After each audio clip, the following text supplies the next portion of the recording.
Ayun, napakagaan pa nung diin ko, pero talagang basang-basa pa rin siya. Yan. Ito naman yung sa atin. Ito maganda. Para makita nyo. Ayan, super diin na. Okay?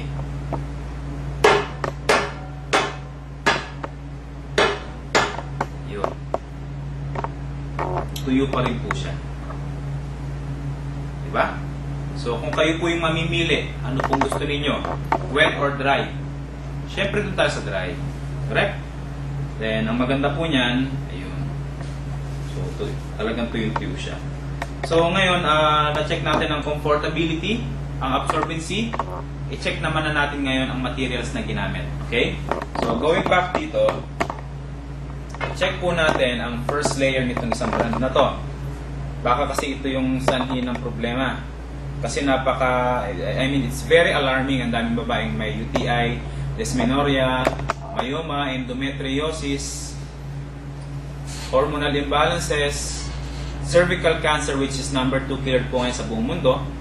And according po sa survey, 10 po ang namamatay na babae every day sa Pilipinas pa lamang because of cervical cancer.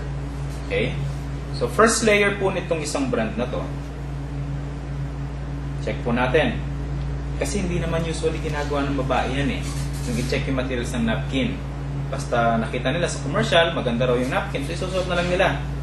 So ito po, kung papansinin natin, ayan. Ang first layer niya ay plastic. Ang plastic po, meron po yung harmful chemical. Now, lumalabas po yun kapag naiinitan. Now, saan po ito nakadikit? Nakasuot?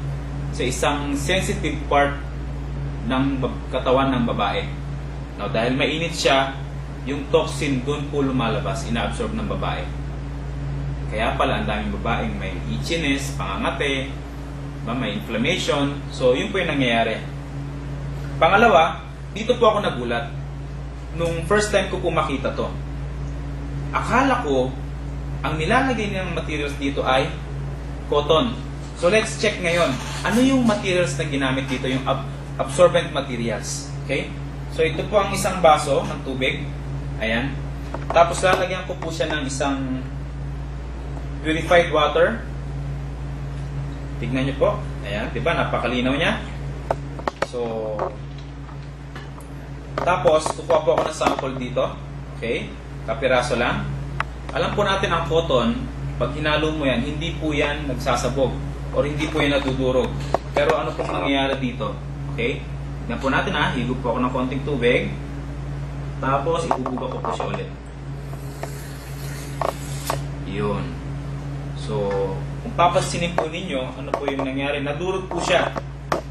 So, madaling salita, hindi po siya cotton. Okay? So, nakikita niyo po yung napakalilit na mga particles na yan. So, yan po yung pumapasok sa katawan ng babae. Nagkakaroon ng cyst, nagkakaroon ng mga problema. So, kung hindi siya cotton, ano po yung ginamit na materials dito? Let's check.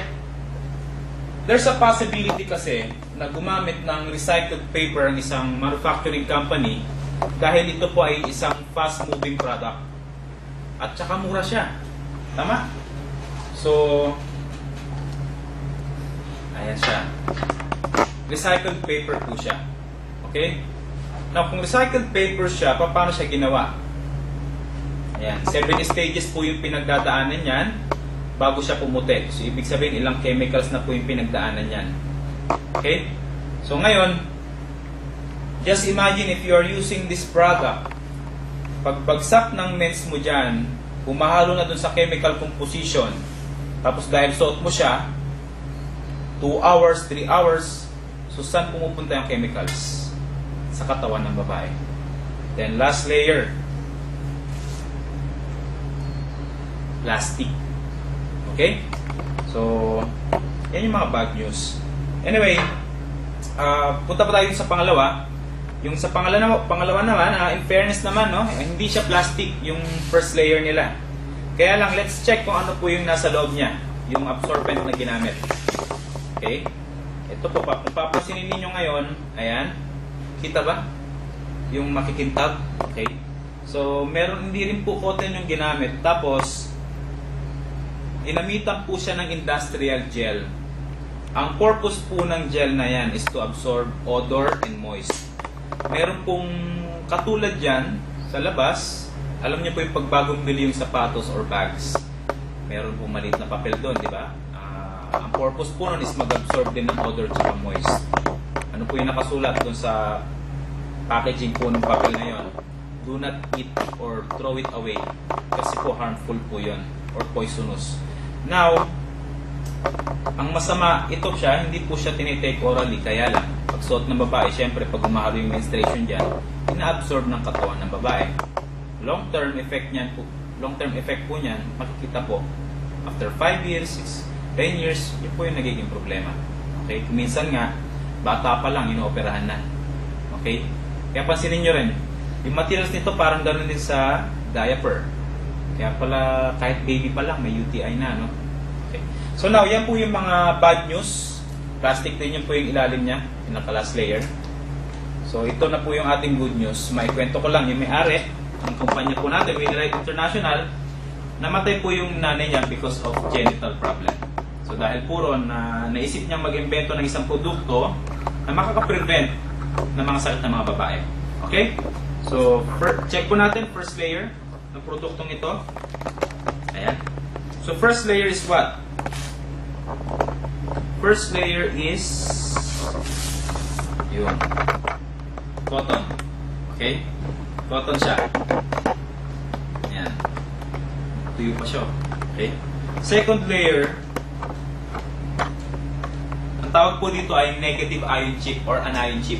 So, dito po inilagay yung negative ion. So, nilagay dito is more than 7,000 negative ions.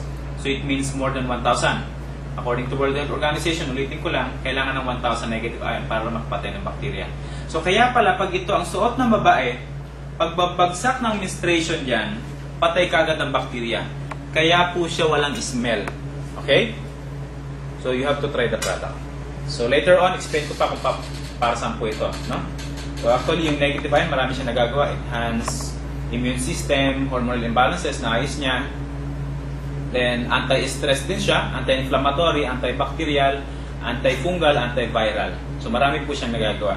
Actually, sa ibang bansa, nakalagay po yan sa panty, sa bra, sa brief, suklay, sa aircon, sa mga refrigerator, yung negative ion. Ang kagandahan po nito, nilagay siya sa napkin. Para nga naman mapatay yung bakterya sa napkin. Okay? Then, second layer, tignan nyo po maigi. Ayan. Nakabalot po siya. Yung laman niya dito. Ayan. 360 degrees po nakabalot. Okay. So, ito ay cotton ulit. Ayan. Yun. So, cotton ulit siya. Then, meron naman siyang ito. Yung locking system na tinatawag.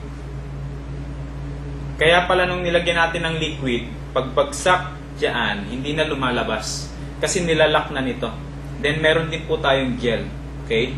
Yung gel naman na ginamit natin is called polygel. It is the highest form of gel na available sa Japan. Food grade material po siya.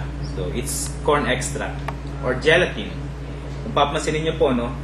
Ayan. Tignan nyo po yung comparison. Ito, medyo makinang. Ano po? Makintab siya. Ito hindi. Okay? So, next. Ayun. So, ipapakita ko naman po sa inyo ngayon kung gaano po ito